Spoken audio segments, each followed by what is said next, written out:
Эта морозная ночь стала последней для 55-летней женщины. Причиной смерти мог стать угарный газ. Шокирующий инцидент произошел в микрорайоне Игалек. Кроме женщины в доме находились еще 3 членов семьи. В тяжелом состоянии 27-летнего сына погибшей и его малолетних детей доставили в реанимацию.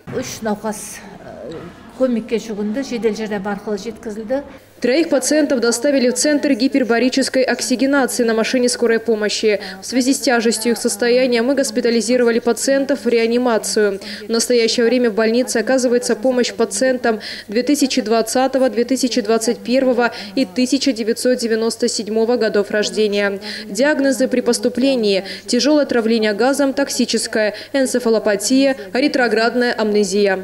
На место происшествия прибыли сотрудники ДЧС и газовики. В АО «Казтрансгаз Аймах» заявили, что на кухне помимо газовой плиты был установлен камин иранского производства, который не оснащен системой безопасности, обеспечивающей прекращение подачи газа при отсутствии тяги в дымоходе.